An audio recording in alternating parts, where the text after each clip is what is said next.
Hello everyone, আসসালামু আলাইকুম। আজকে আমি আছি রংপুর বিভাগের লালমিয়ার জংশনের মধ্যে। তো লালমিয়ার জংশন সেই স্টেশনটা চালু হয় ১৯০০ সালে।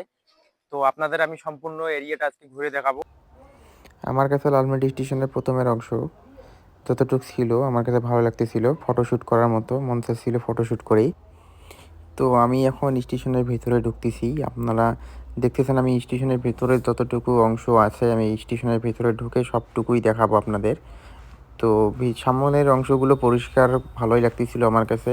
অনেক সুন্দর পরিষ্কার পরিচ্ছন্নতা ছিল স্টেশনের প্রথমের অংশ। আমি এখন আছি লালমিয়ার স্টেশনের ভিতরের মধ্যে। তো লালমিয়ার স্টেশনের ভিতরের অংশগুলো আপনারা দেখতেই পাচ্ছেন কত সুন্দর। যতটুক বাইরে থেকে মনে হচ্ছিল না, ভেতরে ঢুকে আরও অতটুকু আমার কাছে মনোমুগ্ধকর লাগতেছিল। কেননা এখানে ভিউটুকু আমি যতটুকু দেখতেছি ভিউটুকু অনেক সুন্দর। যারা ফটোশ্যুট করতে ভালোবাসেন তাদের জন্য আমার কাছে বেটার লাগতেছিল, ফটোশ্যুট করার মতো প্লেস।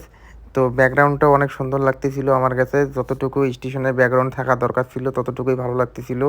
আপনাদেরও যদি আপনারা আসেন লালমিটি স্টেশন আপনাদেরও ভালো লাগবে আমার কাছে যতটুকু লাগছিল। তো এভরিওয়ান, এখন যদি আপনারা আসবেন স্টেশনে, যেহেতু আপনারা লালমিয়াটে আসবেন, তো অবশ্যই আপনাদের ২-৪ টা ফটোশুট করতে হবে। তো ফটোশুট করার প্লেস হলো এটা লালমিয়াট স্টেশন। তো আপনারা স্মৃতি হিসেবে রাখতে পাবেন লালমিয়াট স্টেশনটা। তো আপনাদের আমি পাশাপাশি আমি আমার লালমিয়াটের পুরো সম্পূর্ণ স্টেশনের এরিয়াটা আপনাদের আমি ঘুরে দেখাবো। তো এইখানে পাশেই হচ্ছে লালমিয়াট স্টেশনের থানা। তো আবার পরিত্যক্ত যেগুলো রেল রেলগাড়ির ট্রেন নষ্ট হয় সেগুলো এখানে পার্কিং করা হয়। তো আপনাদের আমি সম্পূর্ণ এরিয়াটুকু আজকের মধ্যে ভিডিওর মাধ্যমে ঘুরে দেখাবো। এই ফাঁকা ভিউটি আমার কাছে ভালো লাগতেছিল, তাই একটু ভিডিওর মধ্যে তুলে ধরলে আপনাদেরও ভালো লাগবে আসলেই। তো এভরিওয়ান, আজকে আমি আপনাদের ফ্লাইওভারে উঠে সম্পূর্ণ লালমিয়াট স্টেশনের সম্পূর্ণ এরিয়াটুকু আপনাদের দেখাবো এক নজরেই। তো আমি এখন ফ্লাইওভারের উপরে উঠে গেছি। তো আপনাদের আমি ঘুরে ঘুরে দেখাবো ফ্লাইওভারের উপরে উঠে।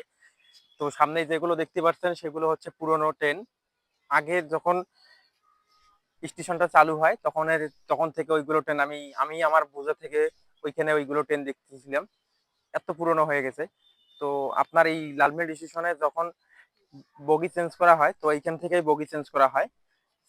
ইঞ্জিন প্লাস বগি যেগুলো করা হয় চেঞ্জ, সবগুলো এখান থেকে করা হয়। তো ১৯০০ সালে যখন স্টেশনটি চালু হয়, ১৯০০ সাল থেকে ওই বিল্ডিং তৈরি করা হয়। তো এখন ব্রিটিশ আমল থেকে ওইগুলো পুরনো হয়ে গেছে। তারপরে কিছু কিছু রুম অক্ষত থাকার কারণে অনেক স্টাফ ওখানে থাকে সামনেই। তো আপনাদের আমি দেখানোর চেষ্টা করতেছি সম্পূর্ণ এরিয়াটুকু লালমিয়াট স্টেশনের মধ্যে।